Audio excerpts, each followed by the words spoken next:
Welcome to Days of Roar, Detroit Tiger podcast, brought to you by the Detroit Free Press. My name is Mark Gorash. I am here with Free Press beat writer Evan Petzold after another glorious week of winning, beating teams up, executing, playing baseball in almost an epic MMA hand-to-hand combat type of methodology, inning after inning, returning punches, throwing punches, but just having to take the best of what an opponent has to offer and still winning. So, Ev, you've really got to watch this team now closely for the last few weeks after being on maternity leave for a long time. What's really impressing you and how have you been enjoying the style of baseball they've been playing? Love the style of baseball. We saw it even going back to last season, and we're seeing it again now. The Tigers had a will to win at all costs. And that's what I love about this team is they have a will to win and they will find a way to win. And if they don't end up winning, they are going to give it their best effort for the full 27 outs. It's something that AJ Hinch, the Tigers manager, has preached for a really long time now, and it continues to be part of this team's DNA. They're going to play their 27 outs. They are going to do all the little things right, and they are going to try to beat you from the very beginning to the very end, and we'll see how it all shakes out once you get to the bottom of the ninth inning and 2 outs. That's just how it seems like this team operates, and they continue to do it. We talked about last week, they're going to face some really good teams coming up. Boston Red Sox, they're a good team. Toronto Blue Jays, they're a good team. Next up, it's going to be the St. Louis Cardinals. They're a good team, above 500. Tigers have taken care of business against good teams. That is really good to see. They had a 5-1 record this week, 3-0 against the Red Sox at Comerica Park in Detroit, 2-1 against the Blue Jays at Rogers Center in Toronto.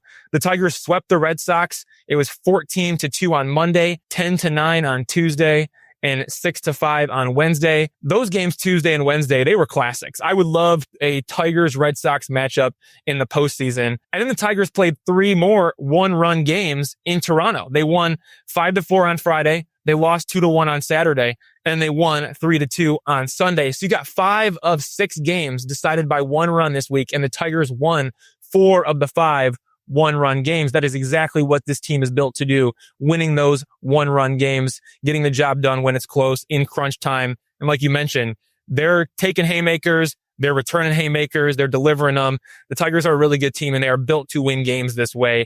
The only loss happened Saturday. Ernie Clement hit a walk-off single off Brennan Hanafy in the bottom of the 9th inning after Dalton Varsho's double with 1 out and Anthony Santander's intentional walk with 2 outs. But aside from that, the Tigers were perfect throughout the week in a bunch of close games, thanks to comeback player of the year frontrunner Javier Báez. Seriously, Mark, I was looking at comeback player of the year odds. Javy Bayz leads the way, followed by Jacob deGrom, Spencer Torkelson, Casey Mize, Felix Bautista, and Byron Buxton. Javier Báez is hitting .291 with 6 home runs in 38 games, also worth +3 defensive runs saved in nearly 200 innings in center field position. He never before played in his professional career, though he said it was his primary position as a kid growing up in Puerto Rico. That's right. He was a center fielder before scouts and others told him to move to the infield to increase his value. That's a fun Javy Báez note looking at his past and how he went from being a center fielder as a kid to then becoming a shortstop as a big leaguer. He's always wanted to play center field in the majors because he's a center fielder at heart. And now he's doing it, and he's doing a great job there. But let's get to the Javy Báez games. They're important to talk about because he single-handedly won 2 games for the Tigers. Tuesday's 10-9 win over the Red Sox and Friday's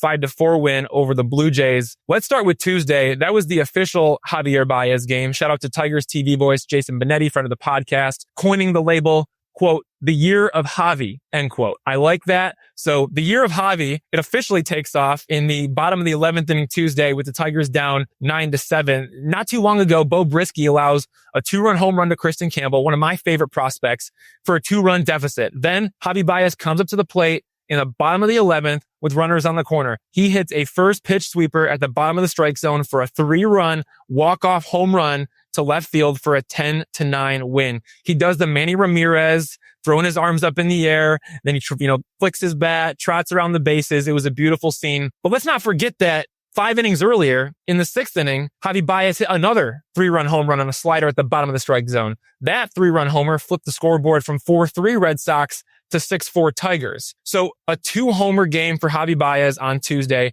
with both being 3-run homers to left field and both on sliders at the bottom of the strike zone. Those pitches were supposed to end up in the opposite batter's box, where we've seen Javy Bayz swing and miss that so many times. But when the pitcher made mistakes with those sliders, leaving them middle down, Javy did not miss. It looked like vintage Javy. Now we jump to Friday's 5-4 win over the Blue Jays, in which Javy makes this diving catch in right center field, robbing Nathan Lukes of extra bases. Then he guns down Addison Barger, retreating to first base for an inning double play. So not only does he make the catch, but he's so smart on the baseball field. Whether he's playing center field or shortstop, he is like the captain of the defense. He knows everything that's going on. So he makes the catch, then wastes no time doubling off Barger, getting back to first base. No hesitation, just fired a 1-hop seed to first base to end the inning. And then in the top of the 8th inning, the Blue Jays had cut the Tigers' lead to 4-3, but Javy made it 5-3 when he hit up and in 95-mile-an-hour fastball for a solo home run. And the Tigers needed that run because Bo Bichette homered off Tommy Kahnle in the bottom of the 8th. So the Tigers needed that Javy homer to win. And then that win puts the Tigers at 30 wins. They're the first team in MLB to get the 30 wins in the 2025 season. But for Javy, man, 3 homers this week, 2 on sliders, middle down at the bottom part of the strike zone, 1 up and in high velocity fastball in the top corner of the strike zone. That's a lot of plate he's covering. So I'm really impressed with what Javy's doing right now. He's worth 1.3 FWAR in 38 games. That puts him on pace for 4.6 FWAR. That's tied for 45th among MLB position players on the projected leaderboard. It would be his 3rd best season of his MLB career, behind only 2018 and 2019. Mark, it is the year of Javy. And to add to that, though, can it also be the summer of Tork? Because Spencer Torkelson keeps on hitting too. Well, we'll get to Tork in a second. First, let's give the roses to Javy Bayz. I think also in Baseball Reference WAR, I think he's like 1.9 WAR. This was just, if we hadn't already seen amazing levels of Javier Báez before this week was like, holy smokes. It was like rolling with Bad Bunny to the club after the concert. It was amazing. The home run, the second home run was just ridiculous. Same exact pitch as the first homer. Then the home run, the high fastball. He is just crushing mistakes with impunity now. He's just kind of, as we would like to say, he's pimping them so hard after he crushes them. It's just so much fun baseball. As for the defense, guys, look, if you didn't understand what a healthy Javier Báez was as a defender, people should try to remember, and I know it's a decade ago when he was recalled to the Cubs, he played all over the infield and he was spectacular. He was kind of like Zach McKinstry, except he hit bombs. And, Javier Báez is a super talented baseball player. You watch the reads in center field. It's ridiculous. He's immediately become, in the top tier of center fielders in baseball. And the throwing arm, did you people not understand what kind of throwing arm Javier Báez has? In the baseball smarts, after he makes the catch in center, he has the runner doubled off on first. It wasn't some panic, crazy throw to first base. I got this guy. He stood up, assessed the situation, knew he had him easy, and he just calmly threw a 1-hop strike catchable to Tork for the double play, because he knew how easy the play was and all he had to do was execute it. That's baseball savvy. And what can you say? The only question is, how long is this going to last? And can we pray that he stays healthy for the entire year? So really some just great stuff, the heartbeat of the team right now. And if I told you that the Tigers were going to be down to their 5th string center fielder, and he was going to be one of the best center fielders in baseball after he started playing there for the last 30 days, and his name was Javy Bayz, you would have thought that I had lost my mind. Okay. And what we've had is just a lot of fun, man. Almost as much fun as he's having, we're having. And I would have said the same thing about Spencer Torkelson. If you would have said, hey, Evan, Spencer Torkelson's going to be one of the meanest, baddest hitters in the middle of the Tigers lineup this year, I would have called you crazy coming into the year just because of the way that he was trending with what he did last season. And then, like I said, if it's going to be the year of Javy, it needs to be the summer of Tork, because right now, if you go look at the odds, because again, I was curious about comeback player of the year odds and where those guys stacked up. I said, hey, let me go look at American League MVP odds. Let's see where things are at. Spencer Torkelson is tied for the 6th best odds to an American League MVP. But I figured that out when I was looking at how many Tigers were atop the comeback player of the year list. But not only is Spencer Torkelson third for AL comeback player of the year, he is tied for sixth in AL MVP odds with Jose Ramirez and Wyatt Langford. And by the way, AJ Hinch is frontrunner for AL Manager of the Year. Tarek Skubal is frontrunner for AL Cy Young. If anyone's curious, it's a good time to be a Tigers fan.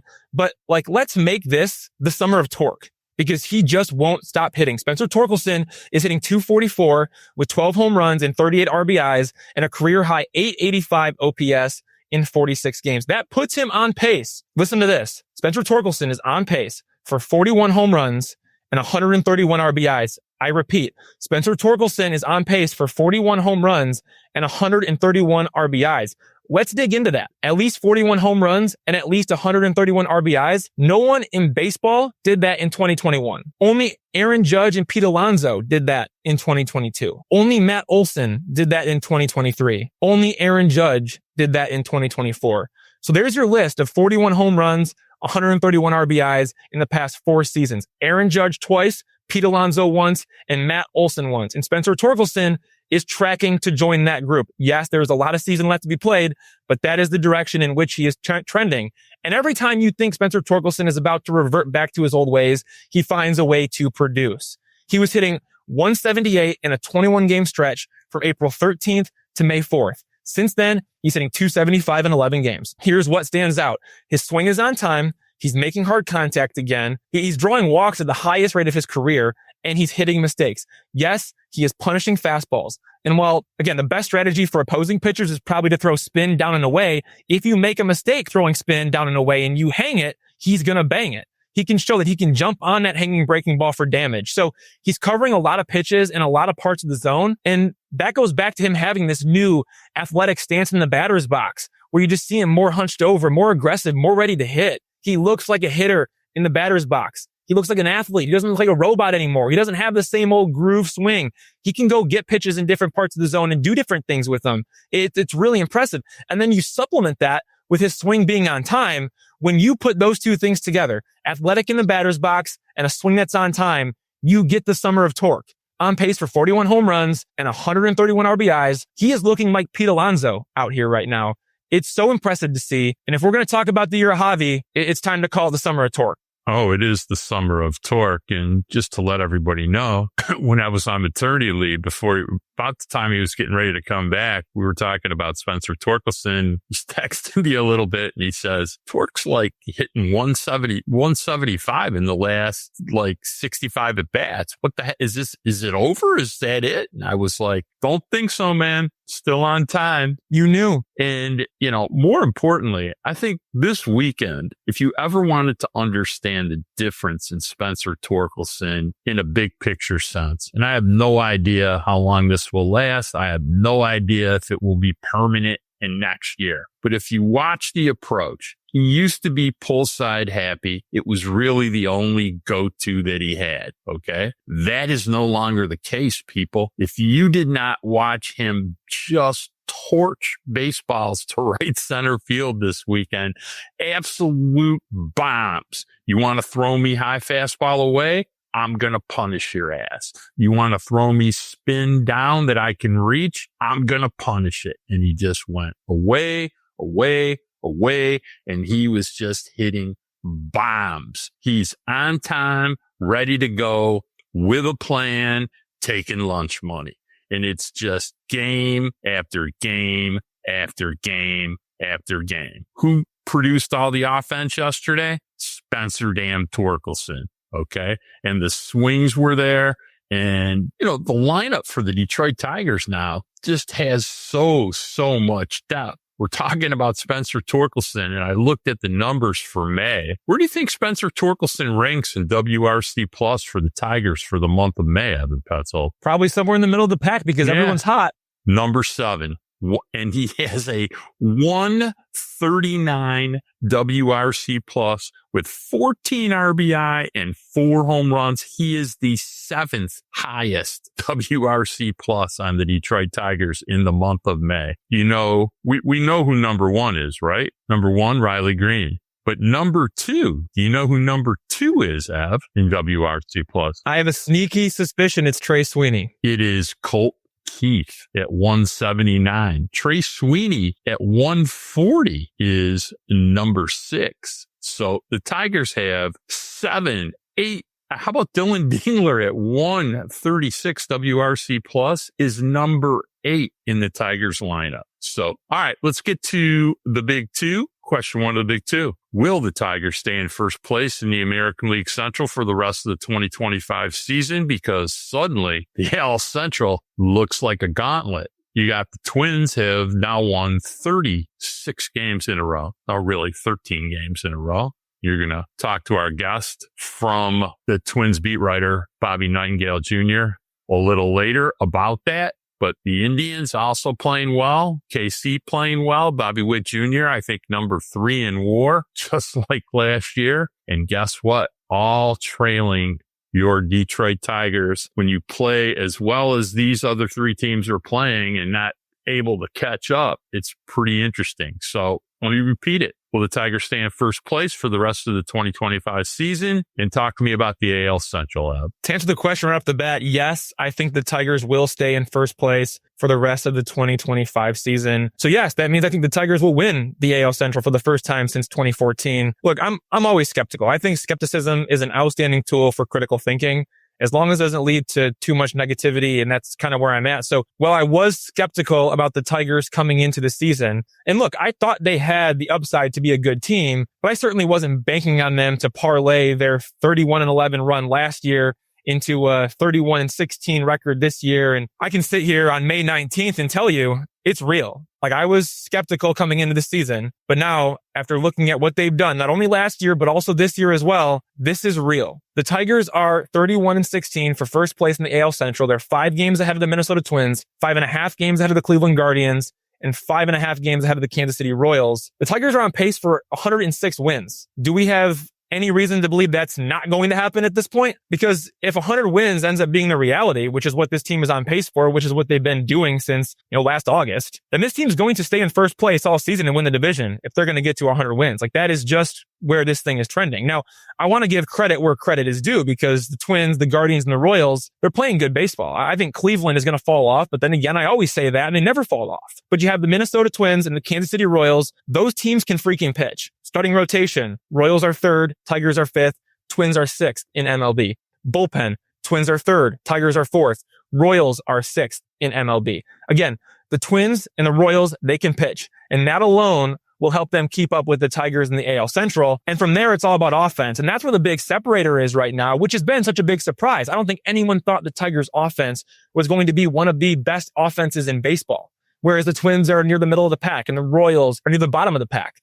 Both those teams do have a lot of potential. Like, the Twins need Carlos Correa, Byron Buxton, Royce Lewis to stay healthy, while the Royals need to get more out of Vinny Pasquantino and Salvador Perez to go with Bobby Witt Jr. and Michael Garcia. Plus, the Royals also have Jack Caglianone coming. He is the 6th overall pick in the 2024 draft. He just got moved up to AAA after hitting .322 with 9 home runs in 38 games at the AA level. So we can expect to see Cags in the big leagues at some point this season, making him a potential boost to that Royals lineup.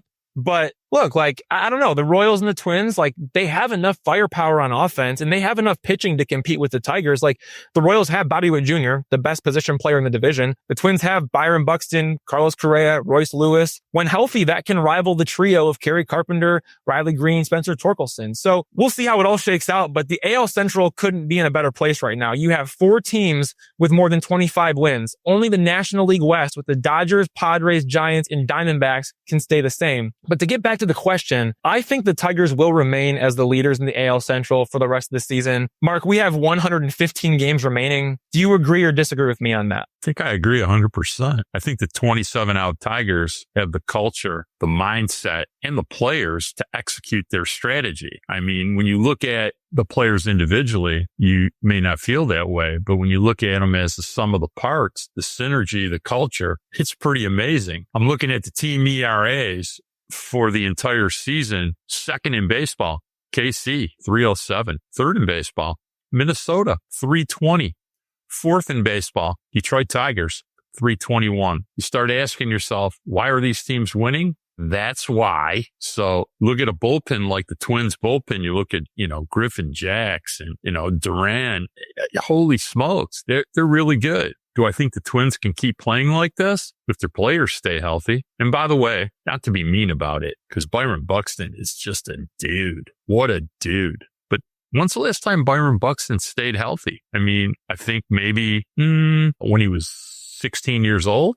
I mean, he hasn't stayed healthy as a major leaguer ever. I mean, when have any of those guys been healthy, though? I mean, you look at Byron Buxton, Carlos Correa, Royce Lewis. Somebody's always hurt from that group, which is a huge disadvantage of the Twins. It's awful difficult when your three best players are never in the lineup at the same time and never. I mean, come on, Royce Lewis. Royce Lewis hasn't played over 100 baseball games in the major league in any season he's played in. And Correa, who used to get over 550 at bats almost every year and notoriously, failed physicals about his ankle. It hasn't really been his ankle that's been the problem all these last 3 years. It's weird. I mean, from plantar fasciitis, got concussion protocol this year. And, once Carlos Correa heats up, he just can carry a baseball team all by himself. He's just not consistently healthy anymore. And when you look at the Tigers and you think that they've had such good health and that's been one of their biggest advantages, I think that,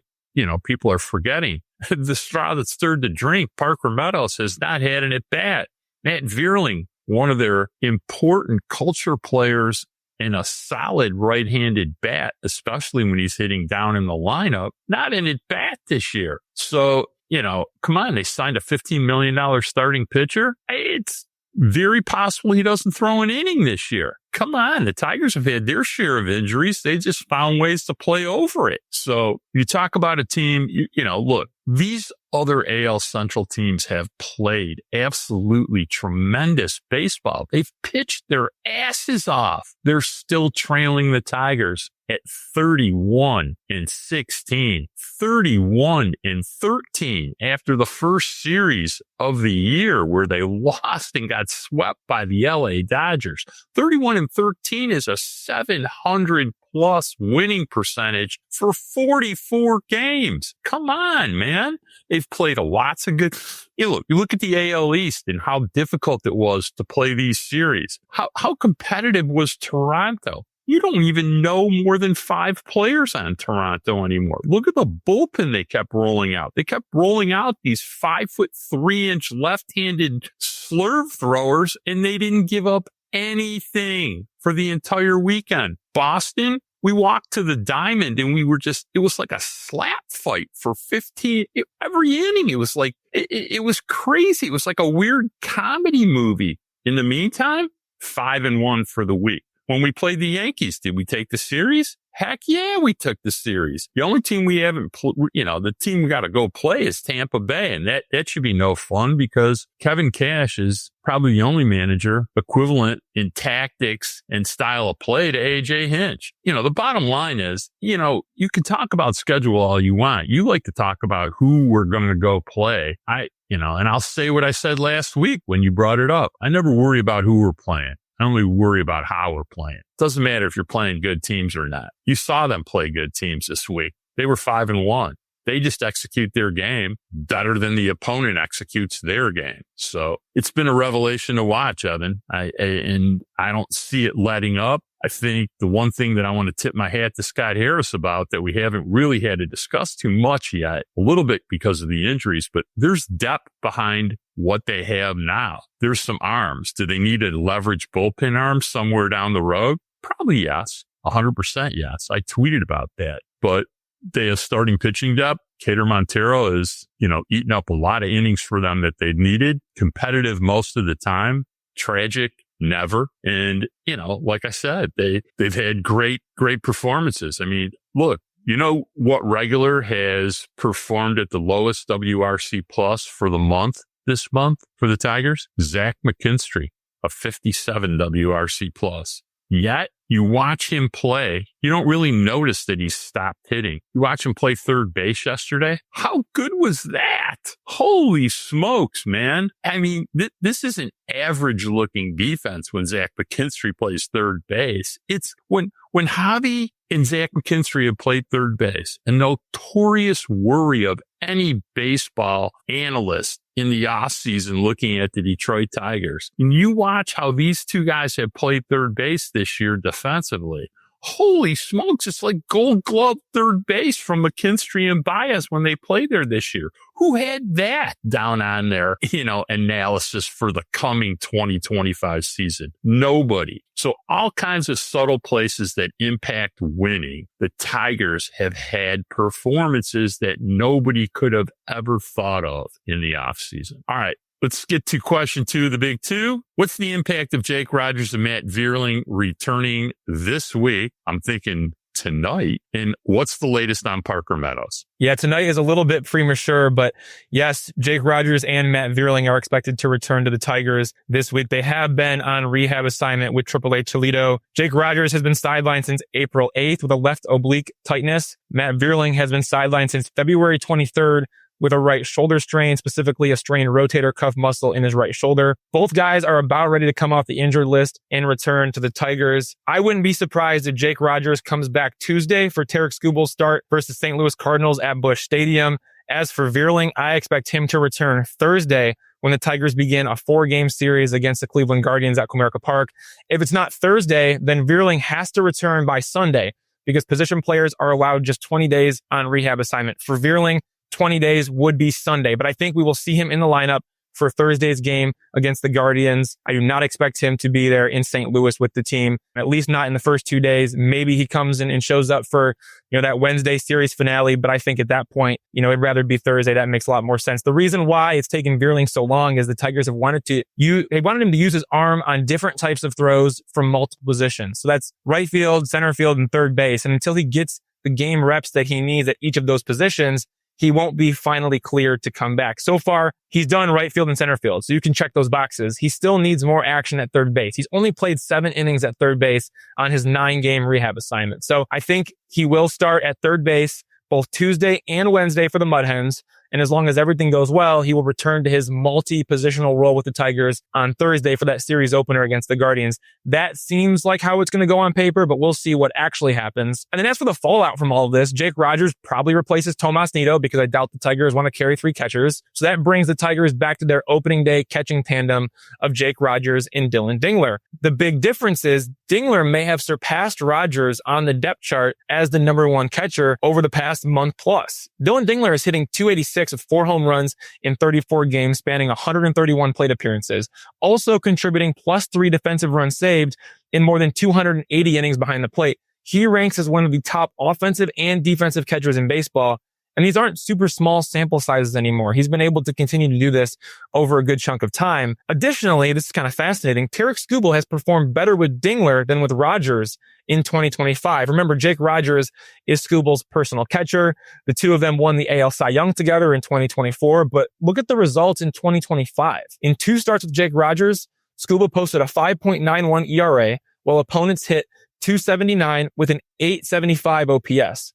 In 7 starts with Dingler, Skubal posted a 1.87 ERA, while opponents hit just .203 with a .468 OPS. I still expect Rogers to be Skubal's personal catcher, but let's not act like Jake Rogers is the only catcher Skubal can have success with, because Dingler has proven that he can call pitches for Skubal as well as anyone, even as well as Jake Rogers. So yes, Jake Rogers entered the season as the Tigers' number 1 catcher, but Dylan Dingler is making a case to take that role, and he may warrant more than a 50-50 split behind the plate, even if Jake Rogers continues to move forward as Skubal's personal catcher. Like, I could see Dylan Dingler catching Jack Flaherty and Reese Olson and Jackson Jobe, whereas Jake Rogers catches Tarik Skubal and Casey Mize. I'm not sure Jake Rogers is the number 1 guy anymore, and that's not a knock against him. It's just Dylan Dingler is one of the best catchers in baseball when it comes to the combination of the offensive and the defensive production. And then as for Vierling's return, I think he's going to take Akil Baddoo's spot on the roster, and then the Tigers can use Matt Vierling in right field and third base. I don't think he's going to play as often in center field. I think center field belongs to Javy Bayz now, at least until Parker Meadows returns. So I think you'll see a lot of Matt Vierling and Zach McKinstry at third base and in right field. Both those guys are probably going to be in the everyday lineup, with Vierling starting against both righties and lefties, and McKinstry really only starting against righties. There isn't a lot of trickle down with the Vierling return other than Baddoo is out. McKinstry probably loses a little bit of playing time. You'll see Matt Verling at third base, and you'll see him in right field a while. I think Javier Báez sticks in center field. The real impact, however, comes when Parker Meadows returns to the Tigers. When that happens, you're looking at Meadows in center field, Vierling in right field, Javy Bayz at third base, with Trey Swinney at shortstop, Gleyber Torres at second base, Riley Green in left field, some combination of Spencer Torkelson and Cole Keith at first base, Kerry Carpenter as the primary DH. As for Meadows, he is about to begin his rehab assignment with AAA Toledo. He has not played in the game since February 22nd when he suffered an upper arm nerve injury on a throw from the outfield to the infield in the Grapefruit League opener. He isn't eligible to return from the injured list until May 26th, but that likely won't happen until sometime in June. Again, position players can only be on rehab assignment for a maximum of 20 days. So barring any setbacks, Meadows should be able to return to the Tigers by mid-June at the very latest, assuming he's starting a rehab assignment in the very near future. So maybe around June 6th for the Tigers series opener against the Chicago Cubs at Comerica Park. It's hard to predict those kind of timelines, but that would make some sense to me. And then if not then, maybe we're talking June 10th against the Baltimore Orioles at Camden Yards, but that would probably be like the absolute latest on a potential timeline for Meadows to return to the Tigers. So maybe June 6th, maybe June 10th. Those two dates seem like good targets for Parker Meadows, but either way, he is coming soon. And that's what matters most here. Parker Meadows is probably the most valuable player to the Tigers as their everyday center fielder and their leadoff hitter. He hit .299 with an .857 OPS in his final 50 games last season after coming back from AAA Toledo with a swing change. Tigers had a 49-26 record when Meadows started last season, including a 33-11 record when he recorded a hit. The Tigers won 75% of their games when Parker Meadows got a hit last season. That's the type of impact he has on this team. He's finally ready to play in games. I'm really, really happy for him. So Jake Rogers, Matt Verling coming back very soon. Probably Jake Rogers first, then Matt Verling, and then we'll see Parker Meadows after that. All right. So let's run through these quickly because you did an outstanding job. No real reason for me just to mimic exactly what you're saying, but here's what I want to remind you about. First of all, Jakey Rogers, he's catching Tarek Skubal. What happened to Tarek Skubal in the first two games had zero to do with Jake Rogers catching him. It had 100% to do with how Tarek Skubal was throwing. Once he attained fastball command, it was liftoff, and good luck now. If you didn't get him those first two games, he's in next 30 starts that he's going to get after those first two. Yeah, it should be not a lot of fun for hitters around Major League Baseball. I would also expect right now, the way you explained it was perfect. Pretty sure Jakey will catch Tarek Skubal and Casey Mize, and we'll talk about Casey Mize after we talk to our guest. But that'll be his two. Flaherty, Job, who looked pretty spectacular in his last start, and Reese Olson. I would assume that, Dingler will catch those three, and he's won the job. I mean, look, hats off. Everything you could have possibly wished for from Dylan Dingler this last 5 weeks, you've attained. It's amazing. I'd shake the guy's hand and give him a hug when I was down. When I come down there next week, that's exactly what I would like to do. I mean, I'd like to fist pump him. He's been just ridiculous. So, as far as Matt Verling, what's the rule that we've learned about AJ Hinch when you come back into the lineup? If you hit, you play. So, Matt Verling, get ready, buddy. You're going to have to hit. You don't hit, you ain't going to play that much. You're going to get a free 10 days. After that, you're going to have to start stinging the baseball. Otherwise, not going to play a lot. Tigers going to play 11 of their position players, really, if you want to get technical, because they're platooning a catcher, not platooning right-left, but platooning based on pitchers. It's really 12 guys. The only guy not starting all the time is going to be Ibanez. The other 11, really 12 position players are getting rotated through almost every day. No team has better depth than the Detroit Tigers and their position players. So, excited to see what happens. Cannot wait for Parker Meadows. You want to you have gone through many, many times the impact Parker Meadows had on the team and how well they played and what their record is. Could you imagine that Javier Báez could have done a better Parker Meadows imitation than he has done this last month? It is literally the same level of productivity and defense, almost 100% equal. It's pretty damn shocking, and the impact on the winning has been just major and unbelievable. All right, we're going to be back. We're going to take a break, and when we come back, we're going to be joined by the Minnesota Twins beat writer, friend of the pod, Bobby Nightengale Jr.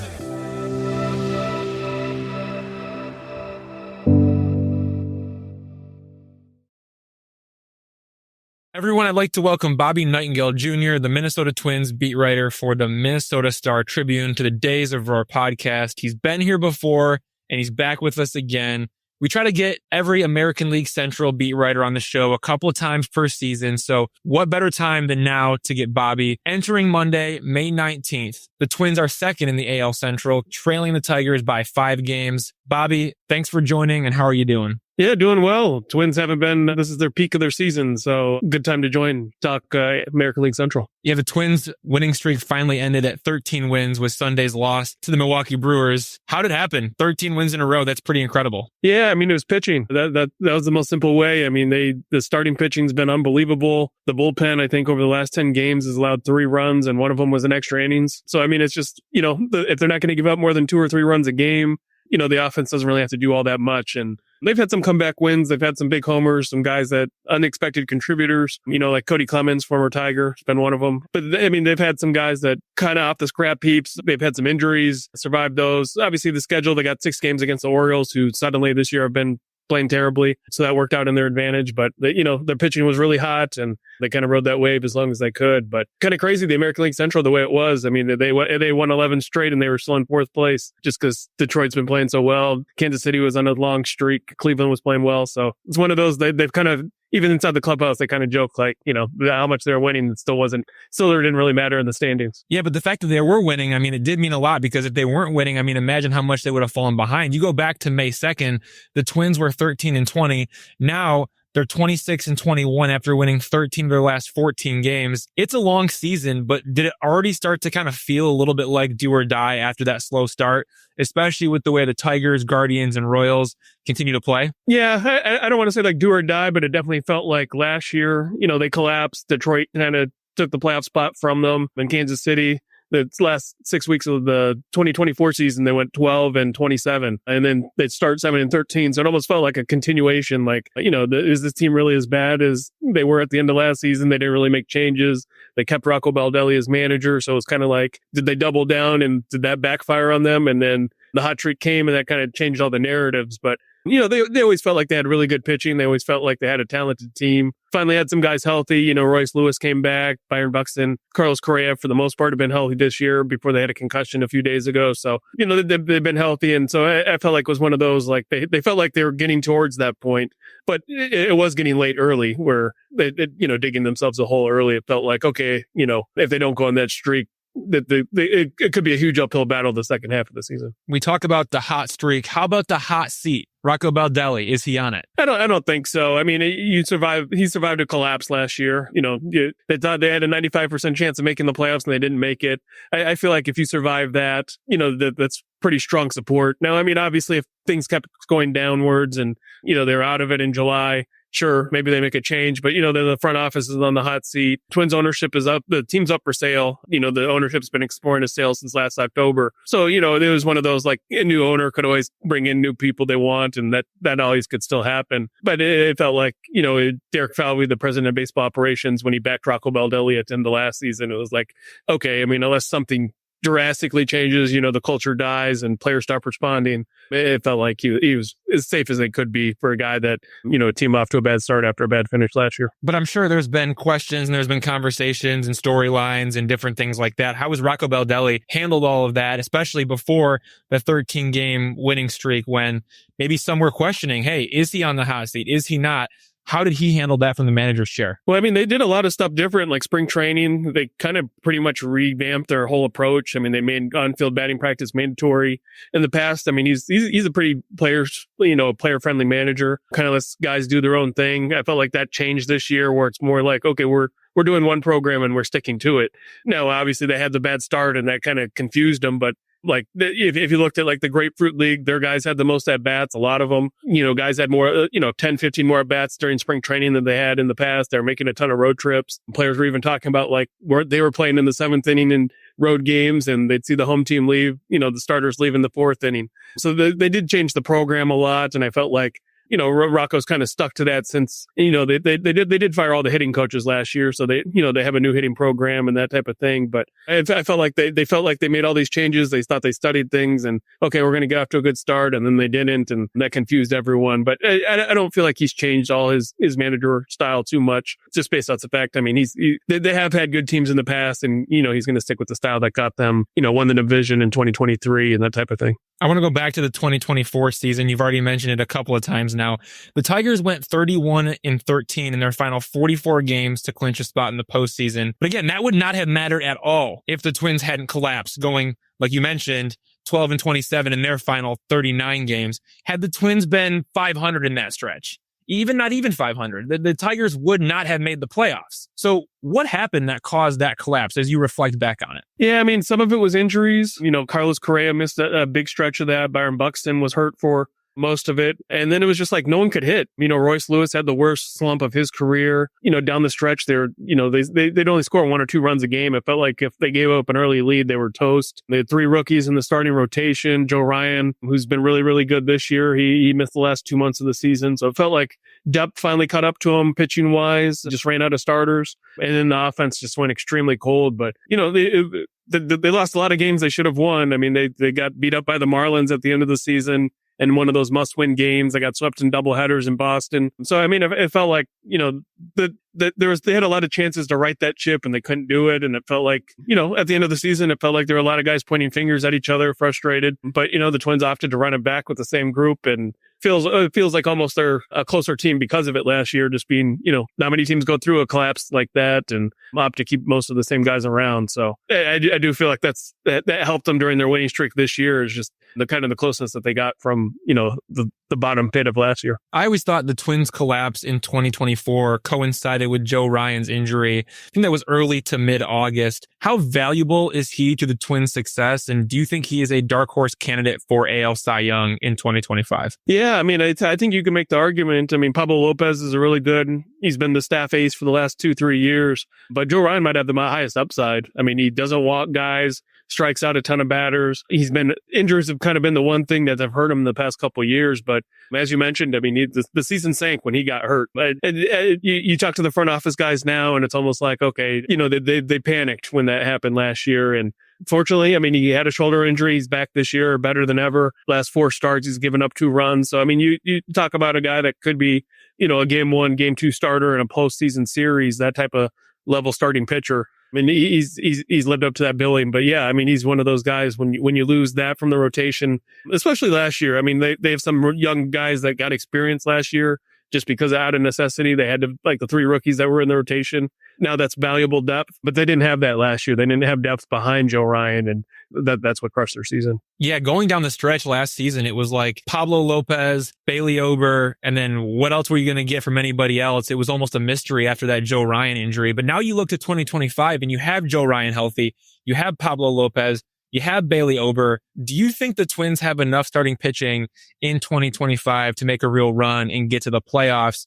with Joe Ryan, Pablo Lopez, Bailey Ober leading the way? What else is there? And then is the combination of it all, is there enough there? Is there enough firepower in that starting rotation? Yeah, I mean, obviously they need those 3 guys to stay healthy for most of the year. I mean, those are their 3 horses. Chris Paddock's been really good this season. Last year he was coming off Tommy John surgery, a second Tommy John surgery, and they asked, it was a lot to ask. I mean, they needed him to pitch a lot of innings, and he got shut down in July and didn't return. To his credit, I mean, he's been really good his last 7-8 starts, like a 2.4 ERA over his last 7-8 starts. So he's really taken a step forward. He's a free agent after the year. So I always think that's the huge motivator for guys. I mean, you see how much guys are getting paid to starting pitchers are getting paid in the off season. So he knows at every start, what's on the line and how important it is for him to perform. And then they have, the 3 rookies that were in the rotation at the end of last year. They started with Simeons, with Richardson. He just got demoted earlier this week after a couple short starts. David Festas, Zebby Matthews. Zebby Matthews is in the rotation right now.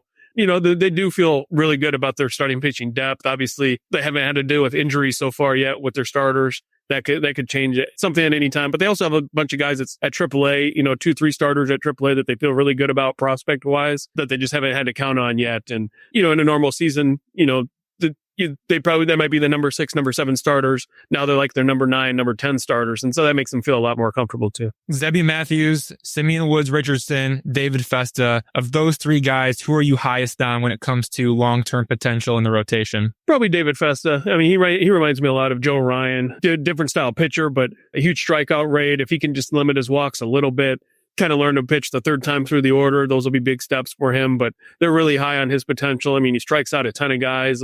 Really only throws 3 pitches. So, I mean, it's one of those, he's good against lefties, good against righties, despite not having a huge pitch mix. If he ever adds, he's working on a sinker. If he can get that to work, I think the sky's the limit for him. And then Zebby Matthews, I mean, kind of right behind him. He was throwing 90, 95, 96 last year. Now it's 98, 99 this year. And that's made a huge difference. He's dominated AAA, struggled against the Brewers. He had a bad inning against the Brewers in his season debut, but if he maintains 99 miles an hour throughout the year, that definitely uptick in his stock. 2 newcomers to the offense, Harrison Bader, Ty France. How have those guys fit into what the Twins are doing, and what are their roles? Yeah, Harrison Bader has been a huge surprise. I mean, obviously known for his defense and speed. That's kind of what the Twins signed him for. But with Byron Buxton being healthy until very recently, they've been able to play him in left field, and it's like Byron Buxton in center, Bader in left have been unbelievable. I mean, those 2 together, it's like a Gold Glove center fielder playing left field.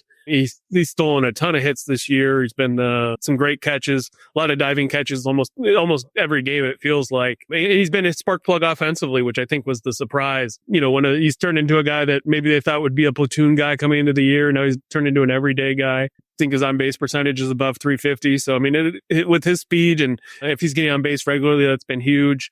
And then Ty France, I mean, last year they had Carlos Santana, who's kind of like their aging veteran 1-year contract, and turned out to turn out really well for him. And Ty France has done the same thing. He's a good situational hitter, dealt with injuries in the past, and so his numbers are back up, and he's been a nice surprise. I mean, he's played almost every game so far. Solid defense, but just having kind of a steady veteran in the lineup who doesn't strike out and hits a lot of line drives has been a nice boost for them. Obviously, the big question for the Twins over the years has been, how do you keep Byron Buxton, Carlos Correa, Royce Lewis healthy? Is there anything the Twins are doing to keep those guys in the field? Like, obviously, we saw Royce Lewis. He got banged up a little bit in spring training. Now he's back. Byron Buxton, Carlos Correa, those guys have stayed healthy. Anything the Twins have been doing to try to keep those guys on the field as much as possible? Because there's a huge difference in this team when those guys are on the field. Like, this team with those guys healthy versus this team without those guys healthy, 2 completely different teams. Have they found any secret, magic sauce to kind of get those guys and keep them on the field? Yeah, I mean, no secret yet. I mean, but Byron Buxton, I mean, this is the healthiest he's looked in years. Him and Carlos Correa came out of last Thursday's game. They collided, both ended up with a concussion, and so they're on the concussion list, so out for a week. So that's something worth monitoring. I mean, concussions are tricky, and that's an expensive collision for the Twins. But Buxton, the way he's running the bases, I mean, he obviously he's dealt with a bunch of knee injuries. Finally looks fast. It looks like it's past him. And he's running faster than he has in the last 6 years. Offensively, he looks unbelievable. Defensively, he's playing at a great level. So, this is the most excited they've been about Byron Buxton in a long, long time. Just the way he's producing, the way he looks like his old self. And they're not really doing anything different to treat him differently. He's playing every day. Before the concussion, there wasn't really any limits on him. They just let him go. And even he mentioned there's the little aches and pains that he had to deal with in previous years. Those aren't there right now. So they're just full speed ahead. Carlos Correa dealt with plantar fasciitis the last couple of years. He's doing some different things shoe wise, and has a bunch of pregame programs, the preventative stuff for his feet. He had a terrible start offensively. So, I mean, that was kind of the one thing that they were hoping for was that he could, once he turns it on, that'd be the next step for the offense. Unfortunately, he has the concussion and he's going to be out a little bit. So, but like you mentioned, Royce Lewis coming back, those 3 guys haven't played very much. I think it's under 40 games in the 3 years that they've all been teammates together that they've been able to play healthy. So, very little experience that they have, all 3 of them in the lineup, but that, like you mentioned, that's a key. I mean, they're a different team when all 3 of those guys are healthy. You mentioned that collision between Byron Buxton and Carlos Correa. That was back on Thursday. Both those guys left the game, obviously. Concussions. Take me through that, because that could have been a season-changing collision if you really think about it. Yeah, definitely could be. You know, at the time, like if you watch the replay of it, it doesn't look like, you know, Buxton wasn't running full speed. Koreah kind of braced himself. So it's not like the nasty collision where they're both running for a ball and jack into each other. It looked like one of those controlled ones. But unfortunately, Buxton's head, he ran into the back of Koreah's head. And then Koreah, he, you know, went through a pregame workout on Friday, was a no-go. And so he ended up on the concussion list. Buxton, they tried to wait it out. And then on Saturday, they said, okay, you have to go on the concussion list too. Buxton does have a history of concussions, a couple years that he's been on the injured list for it. So that's probably adding to the concern level. But it's one of those, you know, like you mentioned, that could be season changing if that turns into something like you saw Anthony Rizzo. He wasn't the same guy after his concussion last year. So it is scary for the Twins just to think about, okay, if that one little collision in Baltimore in May could turn their season. But if they both come out of it, you know, relatively healthy and they're back, you know, sometime later this month, you know, with the way Royce Lewis has finally started to heat up after coming back, you know, then things look okay. I mean, otherwise, you know, they were happy with the progress they're making health-wise with those two players before that collision. Whose health do you think is most important to the Twins' success of those three players? Byron Buxton, Carlos Correa, Royce Lewis? Probably Correa, just because shortstop, they have guys that can fill in there, like Brooks Lee's playing shortstop right now. He's fine, but like defensively, Correa's by far their best shortstop, team leader type. He does so many little things, like communicates with the third baseman every pitch, reads the game so well. Even when he wasn't hitting, he does so many things for the team that when he's out, I feel like there is a kind of a leadership gap that's not there. You know, Buxton, the way he's playing is unbelievable.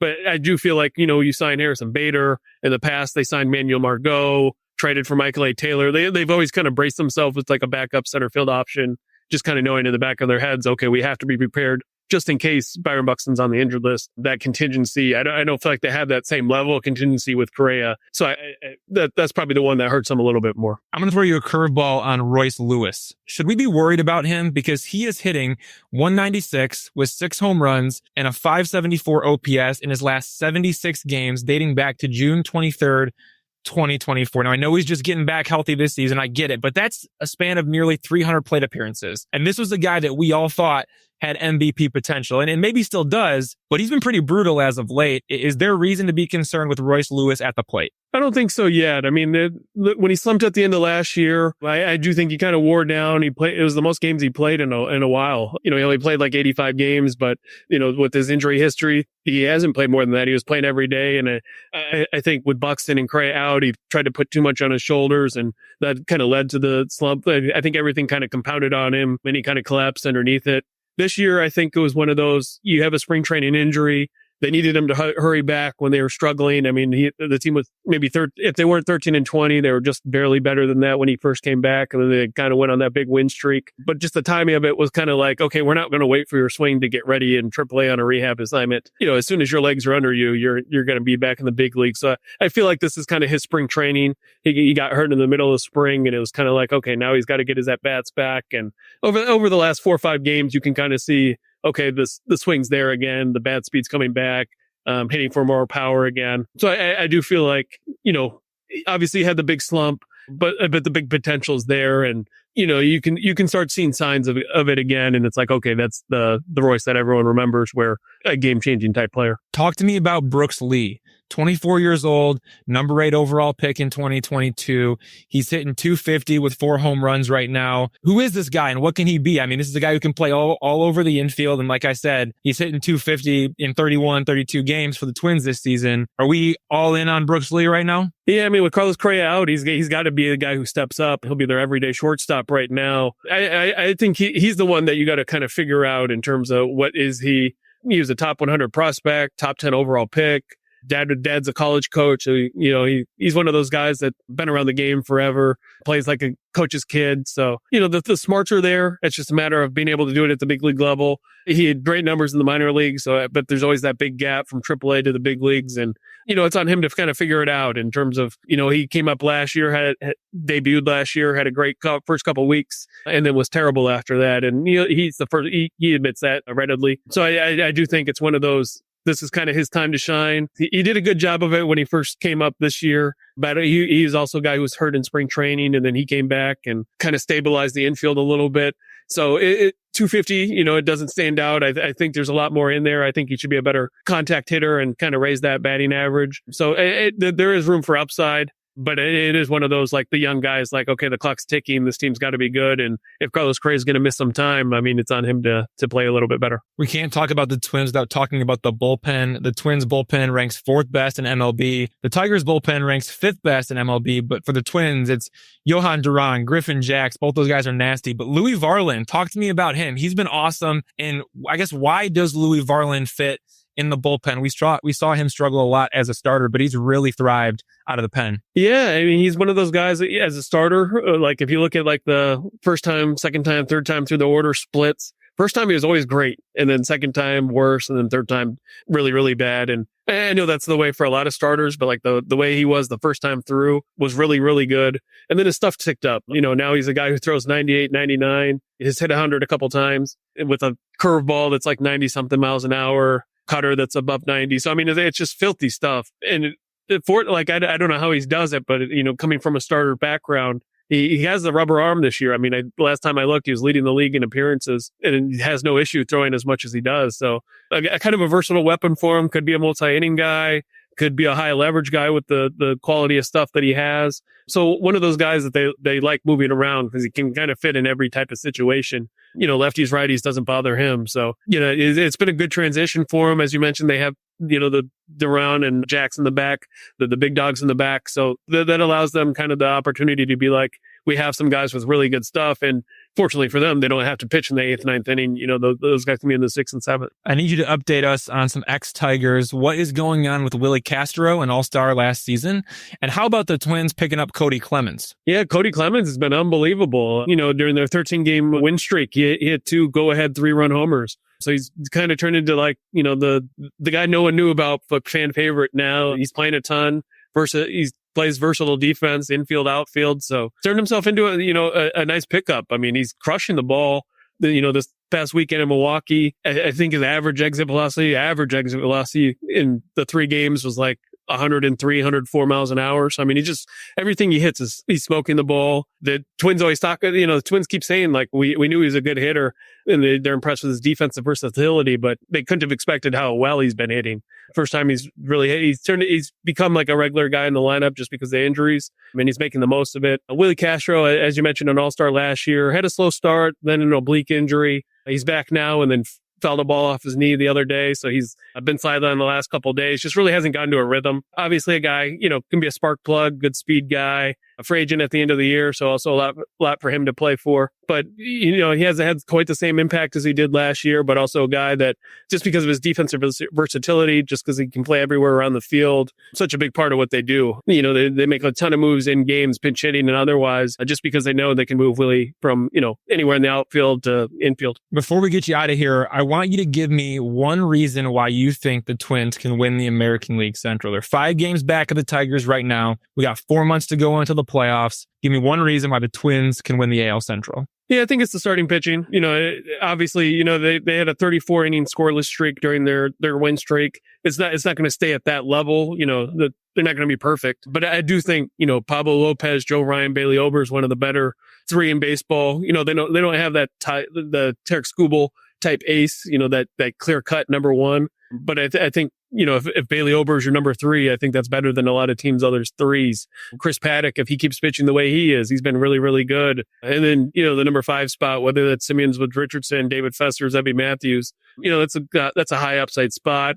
The bullpen's been unbelievable this season, in the last, 15, 20 games, ERA under 1. So I do feel like that pitching, even if it's not going to be, at that extreme level, I do think it has the possibility to be one of the better rotations in baseball, one of the best bullpens in baseball. And if that's the case, you don't have to score many runs to win a lot of games. And then also give me one reason why the Twins won't be able to win the American League Central. Yeah, I mean, kind of going off the offense. I mean, if injuries keep popping up, and they've had a lot of injuries lately, if Byron Buxton, Carlos Correa come out of the concussion and aren't the same, if Royce Lewis has more injuries, they're really not equipped. I mean, right now, they're happy Cody Clemens has kind of stepped up, Christian Vasquez and Ryan Jeffers. Their catchers have had good offensive weeks. They've had some guys, some unsung heroes step up during the 13-game win streak, but there's not a lot of ton waiting behind kind of at AAA. There's a few prospects here and there that can step in, but they don't really have the big names like, we're going to plug 4 top 100 prospects in. If injuries keep popping up, they don't really have that type of depth. So I think that's the concern is if injuries keep popping up, especially position player wise, missing Matt Wallner and some other guys that if they don't come back to form or injuries keep happening, they don't have the same depth as they do on the pitching side. All right, Bobby, thanks again for coming on the Days of Roar podcast. Let's plan to get you back on the show at some point later this season, maybe down the stretch if the Tigers and Twins are vying for the division crown. And hey, next time you see Cody Clemens and talk to him, tell him the beat writers from Detroit say congrats on the success and keep it up. Yeah, my pleasure. Thanks for having me.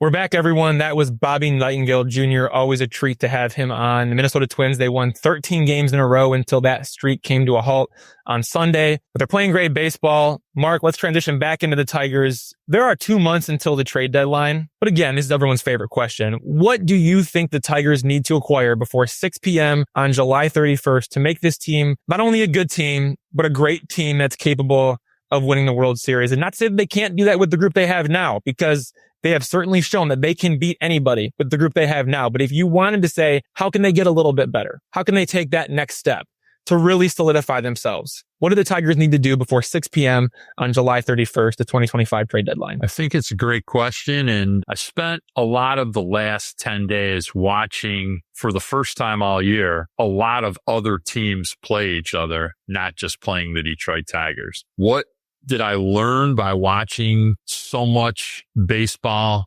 that was not Detroit Tiger oriented baseball? There's a lot of teams that really do not have much reliever depth. Holy smokes, there were a lot of leads given up, guys walking people, just basically not top shelf looking relief pitching. And the one thing in the last 120 Detroit Tiger baseball games that has just been top 3 or 4 in baseball all the time has been their relief pitching. It's just a parade every game of slightly different guys. Look at the cast, how it's changed from last year to this year. Who had Will Vest finishing games? Who had Tommy Kahnle in the changeup mastery throwing the 8th and closing games? Who had Tyler Holton still searching for the precision command of Tyler Holton? You still haven't really gotten what he can be. And for those that are worried, he did the exact same thing last year. He had a 3.79 ERA on May 23rd and then had a 1.69 ERA for the last 69 innings of the season post May 23rd. Bo Brisky still searching for it. Who was getting huge outs in playoff games last year? So when you talk about depth in the bullpen, not only do the Tigers have depth, but some of their best relievers haven't even been their best relievers yet. Yet, when you watch around baseball, look at the Twins. They have Griffin Jacks. They have Johan Duran, and Duran's throwing 102. Chapman's throwing 102 for Boston. Who throws 100 on the Tigers? Nobody. So when you ask what I think they'll pursue, I think at the top of my list is Seth Halverson, who I've coveted since we saw him last year for Colorado. I think Colorado it's not like he's the closer in Colorado. At the same time, when does Colorado ever need a closer? They've only won 8 games this year.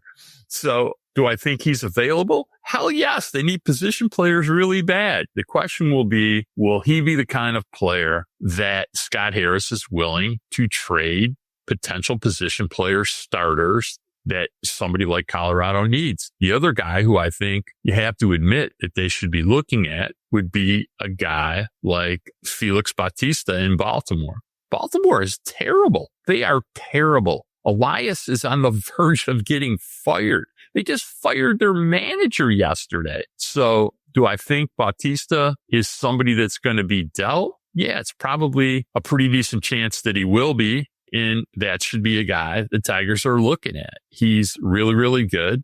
comeback off of TJ. I'm sure he'll get better as the year goes on. But I'm curious. You've been doing this a long time now. You're really tuned into what's going on. What do you think they need, and who do you think they're going to chase? Well, the one thing Seth Halverson and Felix Bautista have in common, they both have a 32% whiff rate. And that's why I like those names. Yes, they throw hard, but at the same time, they also miss bats. And that's one area of concern that I have for the Tigers. It was the same area of concern that I had for their bullpen last season. And look, what they did last season was incredible, and what they've done this season is incredible as well. But like, let's take a look back at the last week of baseball, right? Like all the one-run games they played. You play 5 one-run games, you are bound to lose. And if the offense eventually cools off, which it might, because this is baseball and it's a really tough game and pitchers are going to make adjustments, the pitching needs to be nails. And I'm confident in the starters, but not the relievers.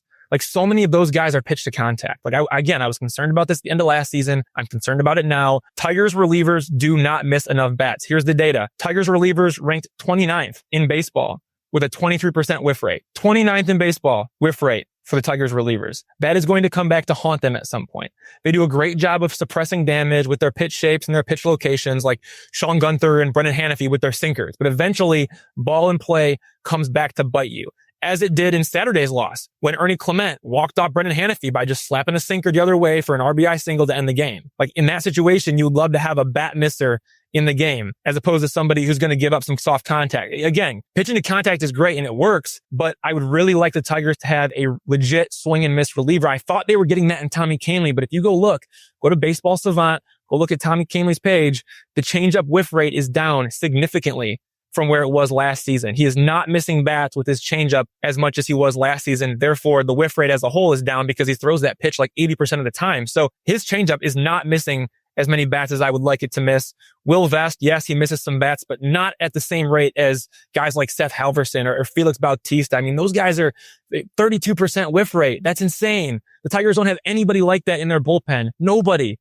There's nobody like that. Alex Lang can be that guy. Like, maybe Alex Lang can be that guy once he gets healthy. But at the same time, to go and get a guy like Seth Halverson throwing 99-100 with a 32% whiff rate, tip of the cap to you, Mark. Like, that is a great name. Felix Bautista, talk about it in the exact same breath of a guy who he throws 97 and he has a 32% whiff rate. Like, sign me up for that, because the Tigers don't have anybody like that in their bullpen. The Tigers really emphasize having different types of pitchers that are going to give teams different looks in the bullpen. Well, they don't have anybody that gives you a swing and miss look. They just don't. They have nobody that gives you an elite velocity, elite swing and miss look. They do a lot of different things and that makes them really good, but man, oh man, wouldn't it be nice to have somebody in that bullpen that throws 99 to 100 with a 30 to 34% whiff rate? That would be pretty incredible. I love that for the Tigers. I think that'd be a great addition. But I'm going to go with Nolan Arenado, third baseman for the St. Louis Cardinals. I mentioned this on a radio show I did a couple weeks ago, and then I mentioned it again on last week's podcast during my conversation with Curtis Granderson. I think the Tigers should trade for Nolan Arenado at the July 31st trade deadline.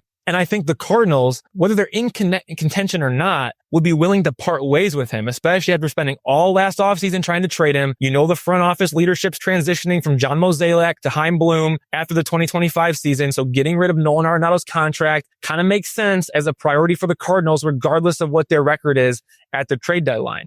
Right now, the Cardinals have a 26-21 record, second place in the NL Central, trailing the Chicago Cubs by 2 games. As for the Tigers, they spent the entire offseason trying to sign who? Alex Bregman, a right-handed hitting third baseman. The Tigers also checked in about Nolan Arenado, a right-handed hitting third baseman, but he wasn't going to waive his no-trade clause to Detroit because he wanted to play for a World Series contender. Well, look now. The Tigers have the third best odds to win the World Series at 8.5%, trailing only the Dodgers at 19.6% and the Yankees at 12.9%. So Nolan Arenado, if you want to add a World Series championship to your resume, alongside 8-time All-Star, 10-time Gold Glove winner, 6-time Platinum Glove winner, 5-time Silver Slugger, then maybe Detroit is the place to be, especially since the Yankees and the Dodgers haven't shown any interest in your services. The Yankees or Dodgers, they have not shown interest in going out and getting Nolan Arenado on the trade market. And again, the Tigers talked internally about Nolan Arenado this offseason. There was interest there. As for the fit, the Tigers still need another bat in the middle of their lineup. And what team doesn't need another legit bat somewhere in the middle of that order? The Tigers, they still need a third baseman desperately. Like you mentioned, the Zach McKinstry. Yes, he's great at third, but at the same time, what's the bat actually? Let's be honest about ourselves here, right? Matt Vierling, like, he's a better fit in right field anyway. We know Jace Young is not the answer, at least not in the short term. So If Zach McKinstry crumbles offensively when he's asked to play every day, we know Matt Vierling, he's better in right field. We know Jace Jung is not the answer right now. I mean, there's a reason why the Tigers pursued Alex Bregman so aggressively, because they needed a right-handed hitting third baseman. And now their plan B in that whole equation, Jace Jung, he's been optioned twice to AAA Toledo. So you get Nolan Arenado. Then you're looking at a batting order and a lineup of Parker Meadows in center field and batting first, Gleyber Torres at second base and batting second, Kerry Carpenter a designated hitter and batting third, Riley Green in left field and batting fourth, Spencer Torkelson at first base and batting fifth, Nolan Arenado at third base and batting sixth, Matt Verling in right field and batting seventh, Dylan Dingler / Jake Rogers at catcher batting eighth, Javier Báez / Trey Sweeney at shortstop batting ninth. I mean, Parker Meadows, Gleyber Torres, Kerry Carpenter, Riley Green, Spencer Torkelson, Nolan Arenado, Matt Verling. That's a really good 1 through 7. And then, oh, by the way,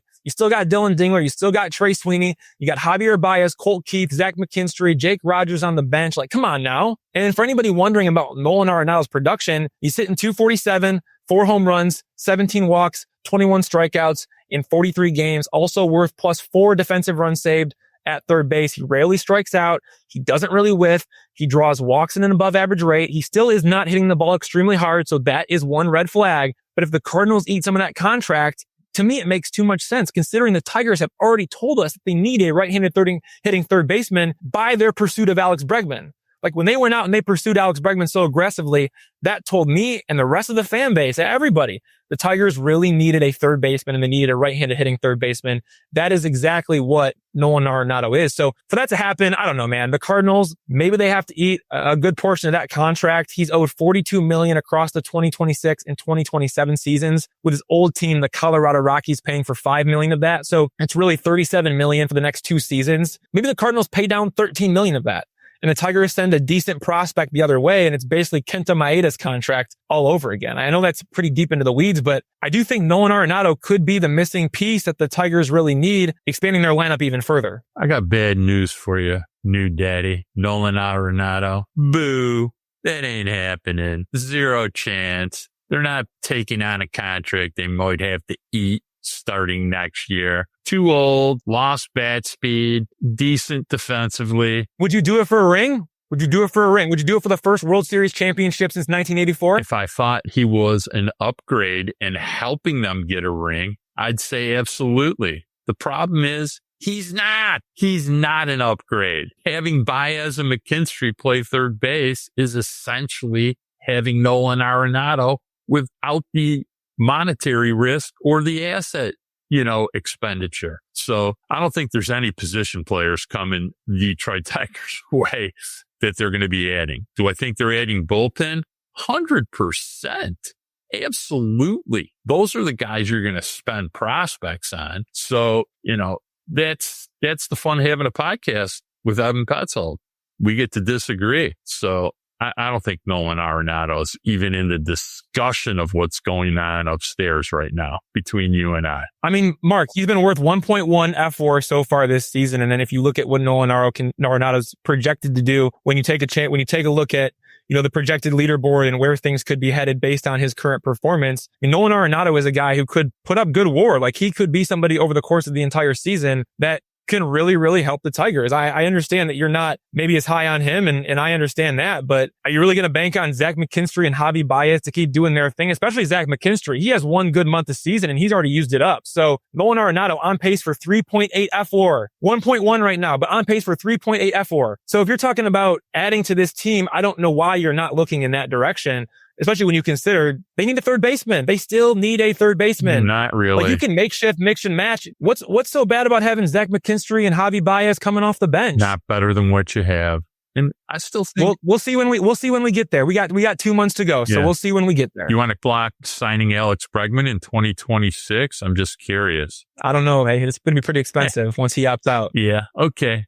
If you did, we'll see if Scott Harris and Scott Boras want to do that dance again. Right. We can get in a long discussion about how good he was when we played him this week. But if that isn't a baseball gangster, I don't know what one is. He was just amazing. All right. Casey Mize scheduled to come off the DL May 23rd or 24th. Which one, Ev? He just threw a bullpen. Update us and tell us when he comes off the IL. Yeah, Casey Mize is doing a live batting practice Monday at Comerica Park against Jake Rogers, Matt Verling, Parker Meadows. He suffered a left hamstring injury, but he's eligible to return from the injured list on Saturday, which is when I expect him to start for the Tigers that Saturday against the Guardians at Comerica Park. I don't think Casey Mize will need a rehab assignment with AAA Toledo, but I guess we won't know for certain until he completes the live batting practice without any issues. So he pretty much missed 2 starts and that's it. Now the show goes on. He has the best ERA among Tigers starting pitchers, even better than Tarek Skubal. Mize has a 2.53 ERA in 7 starts. He should be making his 8th start on Saturday. Glad it wasn't serious because last year's hamstring strain, it was same hamstring, that left hamstring. It put him on the shelf for 2 months. This time, it appears to be the minimum 15 days. Expect to see Casey Mize on the mound Saturday against the Cleveland Guardians at Comerica Park. All right, before we get out of here, Tigers were returned.